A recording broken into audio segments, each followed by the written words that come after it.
गंगा है, इससे हमारे पितरों को भी तृप्ति मिलती है। जब धरती पर कोई भागवत कथा करता है, राम कथा करता है, शिव कथा करता है, तो हमारे पितर लोग बड़े प्रसन्न होते हैं। चलो हमारे वंश में, हमारे खानदान में कोई ऐसा तो हुआ जो भागवत की कथा करा रहा है। इसलिए भागवत की कथा से जब भी आवे तो अपने अपने घर में पूर्वजों का आपने तस्वीर लगा रखा होगा। अगर माता पिता जीवित हैं तो उनको प्रणाम करके आना चाहिए। अगर माता पिता नहीं हैं तो उनके तस्वीर के सामने प्रणाम करना चाहिए कि हे पिताजी, चाहे हे माताजी, हम भागवत की कथा में जा रहे हैं और आप भी हमारे माध्यम से कथा में चलिए और आप भी कथा श्रवण करिए। ऐसा भाव लेके भागवत की कथा में आना चाहिए, क्योंकि यह कथा बड़ा ही दुर्लभ है। और जब यह कथा जहां होती है ना, तो ऐसा शास्त्र में लिखा है कि आस्फोटयन्ति पितराः नृत्यन्ति च मुहुर्मुहुः, कि हमारे जब पितृ लोग हमारे माध्यम से, चाहे हमारे परिवार के द्वारा जब यह कथा कराई जाती है, तो हमारे पितृ लोग नाच नाच के गाते हैं। जहां हम कथा कर रहे हैं पृथ्वी लोक में, तो यहाँ से ऊपर 7 लोक है और यहाँ से नीचे भी 7 लोक है। राधे यहाँ से ऊपर 7 लोक है। कौन से? भू भुवः मह जन तप सत्य। तो यहाँ से जो ऊपर लोक हैं उनको कहते हैं भूवर लोक, और हमारे पितृ लोग भूवर लोक में रहते हैं। तो भूवर लोक में हमारे पितृ लोग बड़े ही प्रसन्नता से नाच नाच के, कूद कूद के बड़े ही प्रसन्न होते हैं कि हमारे वंश में, हमारे खानदान में और हमारे परिवार में कोई ऐसा तो है जो भागवत रूपी कथा करा रहा है।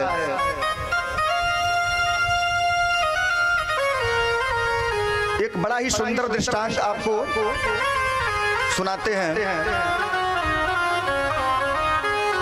एक महात्मा थे और उनके तप से प्रसन्न होके भगवान एक बार उन्हें दर्शन देने आए। और भगवान ने जब आकर पूछा कि हे संत महात्मा, मैं आपकी तपस्या से बड़ा प्रसन्न हूं और आप हमसे कुछ मांग लीजिए। तो उन संत ने कहा कि हे प्रभु, आपने हमें सब कुछ तो दिया है और हमें अब कुछ आपसे मांगने की इच्छा नहीं है। भगवान ने कहा कि देखो, और मैं तुम्हारी तपस्या से, तुम्हारी साधना से प्रसन्न होकर तुम्हारे पास आया हूं, तो बिना दिए मैं कुछ जाऊंगा नहीं। तो जो तुम्हारी इच्छा हो बता दो। उस संत ने कहा कि हे प्रभु, अगर आप इतना ही प्रसन्न हैं तो लोग मरने के बाद स्वर्ग या नरक जाते हैं, और आप हमारे ऊपर अगर इतना प्रसन्न हैं तो मैं सशरीर स्वर्ग व मृत्यु नरक दोनों देखना चाहता हूं। भगवान ने कहा बस इतनी सी बात। भगवान ने आशीर्वाद दिया कि हे संत महात्मा, और आप सशरीर स्वर्ग लोक भी जाएंगे और नरक भी देख के आएंगे। और भगवान अंतर्ध्यान हो गए। उन महात्मा ने सशरीर भगवान के आशीर्वाद से और अपने साधना के बल पर सबसे पहले कहाँ गए? स्वर्ग में गए। और स्वर्ग में जब गए तो स्वर्ग के दृश्यों को उन्होंने जब देखा कि बहुत सारी भोग विलास की वस्तुएं, जो भी प्राणी वहां हैं उन्हें किसी प्रकार का कष्ट नहीं है, सभी भोग विलास इत्यादि का वह भोग कर रहे हैं और बड़े ही प्रसन्नता से, आनंद से वहां रह रहे हैं स्वर्गलोक में। जब वह संत स्वर्ग में भ्रमण कर रहे थे तो उन्हें बड़ा ही आश्चर्य हुआ। एक जगह उन्होंने ऐसा दृश्य देखा कि स्वर्ग में सभी भोग विलासों को भोगते हुए एक व्यक्ति ऐसा भी है जो बैठा बैठा कोने में रो रहा है। उस महात्मा को यह आश्चर्य देख के जिज्ञासा हुई कि इसके रोने का कारण जानना चाहिए कि यहाँ स्वर्ग में इतनी सारी संपदाओं का भोग कर रहा है, फिर भी यहाँ स्वर्ग में बैठा बैठा रो रहा है। और उन महात्मा ने जाके उस प्राणी से पूछा कि आप यहाँ सभी भोग विलासों को भोग रहे हैं और फिर भी बैठे बैठे स्वर्ग में रो रहे हैं, क्या बात है? अपने रोने का कारण बताइए आप हमें। तो वह जीव कहता है, वह प्राणी, हे प्रभु, मैं जब तक हमारा पुण्य है तब तक तो मैं स्वर्ग लोक में हूँ और मैं अपने पुण्य के प्रताप से ही स्वर्ग आया था। लेकिन अभी अभी मैंने यह देखा है कि कुछ समय पश्चात हमारे वंश में, हमारे कुल में एक ऐसे बालक का जन्म होगा जो बड़ा ही दुराचारी होगा, पापाचारी होगा, लोगों के धन का हरण करने वाला होगा, मांस मदिरा इत्यादि का पान करने वाला होगा, संत ब्राह्मणों का अपमान करने वाला होगा। और जो हमारे कुल में पैदा होने वाला जो बालक है ना, उसके पाप कर्मों के द्वारा इस स्वर्ग को छोड़ के मुझे नरक जाना पड़ेगा। हे प्रभु, मैं इसी कारण रो रहा हूँ स्वर्ग में बैठा बैठा।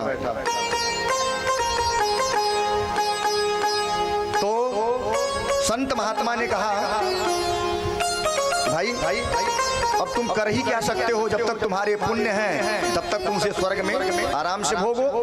और ऐसा कह के वह संत अब नरक लोक देखने गए। और जब नरक लोक में पहुंचते हैं तो नरक लोक में बहुत सारी यातनाएं दी जाती हैं। तेल में खौला जाता है, आग में उठाकर फेंक दिया जाता है, पहाड़ों से फेंक दिया जाता है,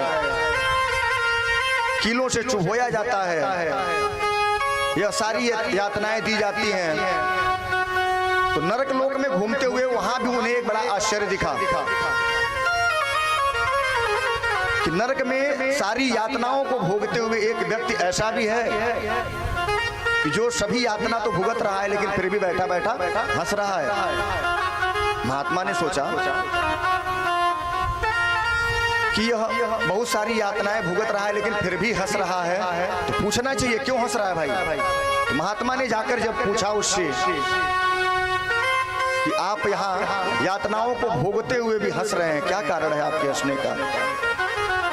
उसने कहा कि हे प्रभु, और जब तक हमारे पाप हमारे साथ हैं तब तक तो मैं यहाँ नरक में हूँ, लेकिन मैंने ऐसा देखा है कि हमारे कुल में एक ऐसे बालक का जन्म होगा जो हम पितरों के लिए, अपने पूर्वजों के लिए भागवत कथा, राम कथा का आयोजन करेगा और उसके कथा के प्रभाव से, उसके पुण्य से इस नरक को छोड़कर मैं स्वर्ग लोक में चला जाऊंगा। और इसी कारण मैं, हे प्रभु, यहाँ नरक में यातनाएं भोगते हुए भी हंस रहा हूँ। तो संत को बड़ा